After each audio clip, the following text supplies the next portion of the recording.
pandemic bankruptcies so far. Retailers were having a tough time even before the pandemic, and a massive number of companies have waved the white flag as COVID-19 wreaks havoc on not just retail, but other parts of the global economy.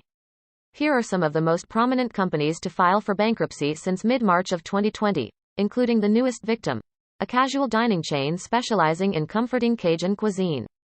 This casual dining chain that serves gumbo, jambalaya, and other Cajun favorites filed for Chapter 11 bankruptcy in April 2021.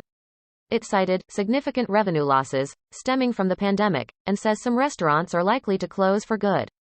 Former President Donald Trump's cabinet was notable for many reasons, including a 92% turnover rate, according to the Brookings Institute. Its website lists more than 24 locations in 7 states, including many in Colorado and Texas. Fresh Acquisitions. Even if you've never heard of Fresh Acquisitions, you've probably heard of one of its brands, especially if you love buffets or steak. The company owns Old Country Buffet, Ryan's, Hometown Buffet, Furr's Fresh Buffet, and Tahoe Joe's famous steakhouse. But another recurring theme among his chief advisors was their staggering wealth. From billionaire Education Secretary Betsy DeVos to Treasury Secretary Steve Mnuchin, worth over $400 million, according to a report from Forbes. Several of Trump's closest colleagues enjoyed elite lifestyles. Though President Joe Biden's proposed team includes several high-net-worth individuals, particularly Merrick Garland and John Kerry, the dollar amounts involved don't come close.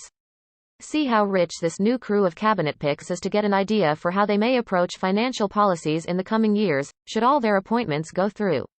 Last updated. Feb. The pandemic has forced it into Chapter 11 and closed most of its restaurants, which have dwindled from about 100 to 6. The company says it plans to focus on Furr's and Tahoe Joe's after it restructures. Whether any of the other brands will survive remains unclear. For more important stories about life in the pandemic, please sign up for our free newsletters.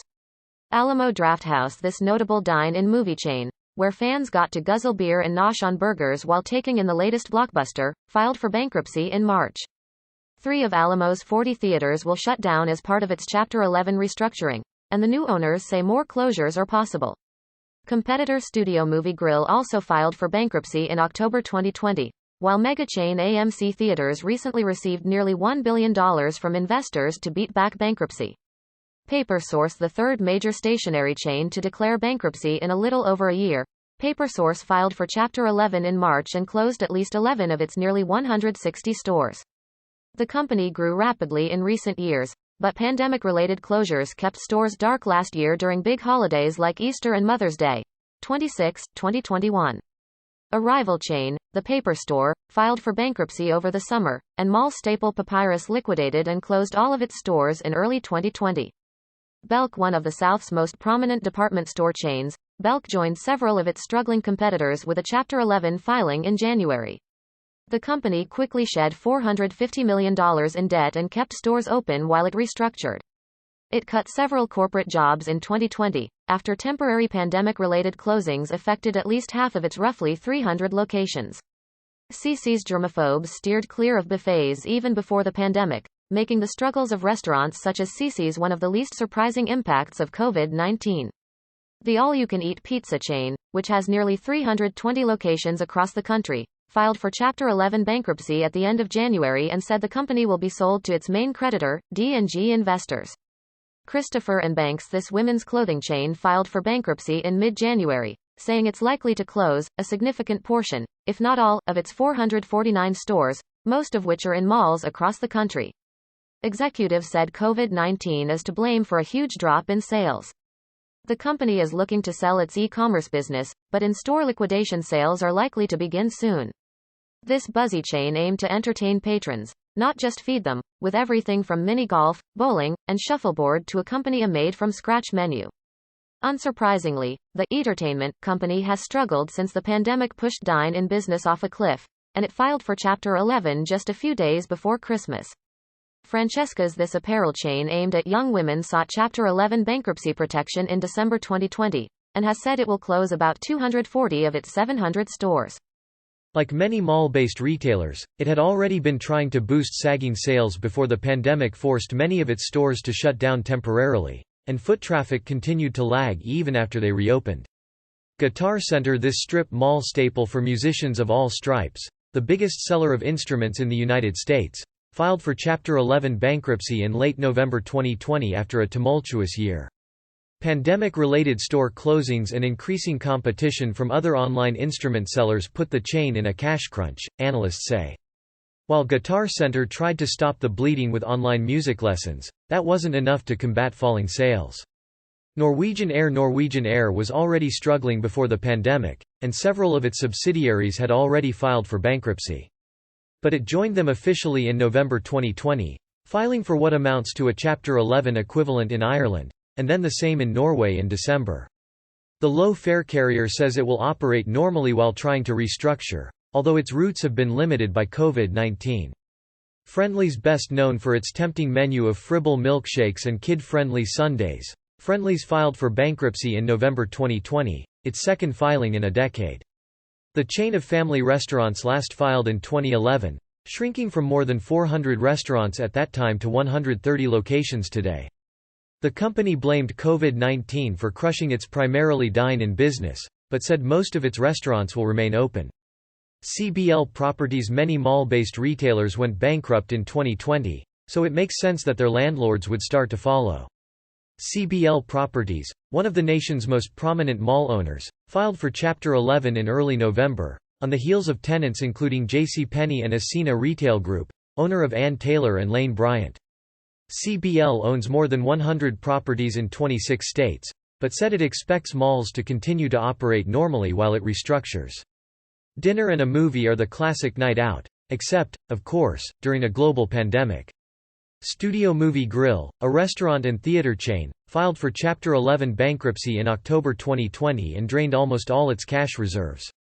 Although the company was among the fastest growing in the theater business just 2 years ago, the pandemic led to a 3-month closing, and its footprint has since dwindled from 33 restaurants to 19. Like many casual dining chains, Ruby Tuesday was fighting for survival against fast casual upstarts long before the pandemic. But COVID-19 made it nearly impossible to stay afloat, and the Tennessee-based company filed for Chapter 11 in October 2020. It recently finished restructuring and exited bankruptcy with 209 locations remaining, a significant drop from the 451 restaurants it had at the end of 2019. It was a sour year for Itasugar, a candy chain with about 100 locations across the country, many in tourist hotspots such as Las Vegas, Orlando, and Myrtle Beach. The company filed for bankruptcy in September 2020, saying the pandemic had tanked demand and sales. It also noted that it had received notices of default from the landlords of 49 locations. Yes, Sizzler is still around, and the pandemic isn't making it any easier for this throwback of a steakhouse chain to hold on. The company filed for Chapter 11 bankruptcy in September 2020, citing a huge decline in dine-in business and trouble negotiating rent relief with its landlords. It has closed 6 restaurants permanently. There are more than 100 locations, but most are franchise-owned and will be unaffected by the filing. Town Sports International, a parent company of prominent East Coast gyms including New York Sports Club and Town Sports International, says COVID-19 closings caused a substantial drop in revenue. It filed for Chapter 11 bankruptcy in September 2020 and reported that many of its more than 200 locations were still closed. Town Sports' other chains include Washington Sports Club, Philadelphia Sports Club, Boston Sports Club, and Lucille Roberts. Century 21, iconic New York area discounter Century 21 filed for Chapter 11 bankruptcy in September 2020 and closed all of its 13 stores, blaming the collapse on insurers' refusal to pay for losses it has suffered related to COVID-19. The company says insurance money helped it survive the aftermath of the 9/11 attacks, but insurers have mostly said their policies don't cover pandemic-related losses. Still, a comeback may be in the cards. A new store is opening in South Korea, and the chain says it is planning to reopen in the U.S. soon. Lord & Taylor, the nation's oldest department store, filed for Chapter 11 bankruptcy in August 2020 and decided to pull the plug on all its stores, a reversal from a decision to keep at least some locations open. Liquidation sales at all 38 stores officially ended the chain's storied 194-year run. Steinmart discounter Steinmart was in the process of being sold to a private equity firm when the pandemic hit, disrupting what was supposed to be a turnaround plan. The chain sought government aid to stay afloat, but filed for Chapter 11 bankruptcy in August 2020 citing significant financial distress caused by both COVID-19 and customers' changing buying habits. All of its 300 stores have closed. Virgin Atlantic and Virgin Australia Airlines were one of the first industries to feel the pain of the pandemic. Virgin Atlantic joined the fray in August 2020, filing for Chapter 15 bankruptcy as it worked to firm up a bailout aided by the British government. Its sister airline, Virgin Australia, had already filed for bankruptcy in April after the Australian government decided against a massive bailout. Delta owns 49% of Virgin Atlantic. Remington. Though gun sales have skyrocketed during the pandemic, that didn't save Remington, one of America's oldest gunmakers, from declaring bankruptcy in July 2020. Remington first filed for Chapter 11 in 2018, and talks to strike an ownership deal with the Navajo Nation faltered. The company struggled to keep up with debt payments and faced major lawsuits connected with the shooting of elementary school children in Sandy Hook, Connecticut, in 2012. Best known for mall staples Ann Taylor, Loft, and Lane Bryant, Ascena filed for Chapter 11 bankruptcy in July 2020. The company planned to close 1,600 of its 2,800 stores, including most of its Justice Tween clothing stores and all of its Catherine's plus-size clothing stores. In 2019, Ascena closed all of its Dressbarn stores and has struggled with falling store foot traffic. Muji. Like many retailers, this Japanese home goods chain with locations around the world saw its stores closed temporarily because of the pandemic. But its U.S. stores, clustered mostly in New York and California, have been struggling to turn a profit for several years. The chain said it would refocus on its online business and close a small number of stores while in Chapter 11 bankruptcy, which it declared in July 2020. Brooks Brothers has long been on uncertain footing as employers have relaxed formal dress codes, lessening demand for its pricey suits. The chain, noted for its menswear, filed for bankruptcy in July 2020 and halted manufacturing at 3 U.S. factories. It was bought by Simon Property Group and Authentic Brands in September, and it will continue with about 125 stores, down from more than 400 in pre-pandemic times. Chuck E. Cheese, the parent company of this iconic kids' pizza chain, filed for Chapter 11 bankruptcy in June 2020 even as many of its 550 locations reopened across the country. The CEO called COVID-19, the most challenging event in our company's history, and the company eventually announced that it would permanently shutter close to 36 locations. Chuck E. Cheese got the go-ahead to exit bankruptcy near the end of the year, its debt slashed by nearly $500 million.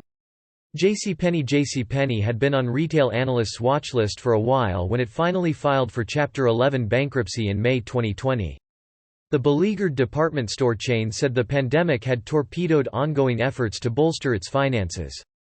It is closing 240 stores as part of its restructuring plan, but a purchase by mall landlords Simon Property Group and Brookfield Property Group should save the roughly 600 remaining locations. Pier 1. Although Pier 1 declared bankruptcy in February, before the pandemic had fully taken hold, the company's hope was to find a buyer to breathe new life into the struggling chain of home goods stores. But Pier 1 said in May 2020 that it would close all stores and begin liquidating instead, partially blaming the uncertainty of a post-COVID world.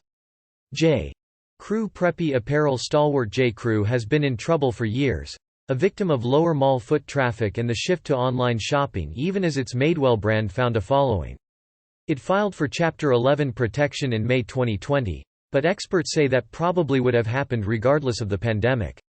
The chain exited bankruptcy in September with a new majority owner, investment firm Anchorage Capital Group. The pandemic was crushing for gyms, and Gold's Gym announced in May 2020 that it was filing for bankruptcy, saying, "No single factor has harmed its business more than COVID-19." Although the chain had closed 30 locations permanently in April, the rest stayed open. The company was later acquired by RSG Group, a German company, at auction in July. Department stores have long been struggling to adapt to a world increasingly dependent on e-commerce, and the unprecedented disruption caused by COVID-19 forced the hand of debt-saddled luxury chain Neiman Marcus. It filed for Chapter 11 protection in May 2020 and stayed open during reorganization, emerging from bankruptcy in September with a debt load reduced by a whopping $4 billion. This parent company of well-known chains including Bial's, Goodies, and Palais Royal sought Chapter 11 protection in May 2020, a move being discussed before the pandemic. Although it initially sought a buyer, Stage was eventually forced to liquidate its more than 700 stores. Editor's note: a previous version of this story included an image of a store owned by Florida-based Bealls Inc., which is not affiliated with Stage stores. We regret the error. Although this footwear retailer announced in May 2020 that it had filed for Chapter 15 bankruptcy protection in the United States and was seeking similar relief in Canada, where it is based, and Switzerland. While it said it had faced challenges before the pandemic, COVID-19 put too much pressure on our business and our cash flows. Satellite communications company Speedcast International, the company likely responsible for the internet connection on your last cruise, filed for bankruptcy in April 2020 after sustaining a 1-2 punch. Cruises were halted because of the pandemic, and its other major customer, the oil industry, struggled as oil prices bottomed out. In trouble. Dave & Buster's. Considering Dave & Buster's is more or less a Chuck E. Cheese for adults, it's no surprise the chain is struggling. The company has warned that bankruptcy is inevitable if it can't reach a deal with its lenders and announced it would be laying off 1,300 workers. The company has been forced to shut down multiplayer games and reconfigure its arcades to allow for social distancing, and revenue was down 85% during the second quarter of 2020. In trouble. Sears and Kmart. Sears barely survived bankruptcy in 2018, so analysts are skeptical it could emerge from a second round. The once giant retailer and its sister chain Kmart have shrunk considerably over the past several years. Forbes reports that after another quiet round of store closures, the iconic retailer is down to just over 30 stores across the country and about 30 stores for Kmart. In trouble. L Brands.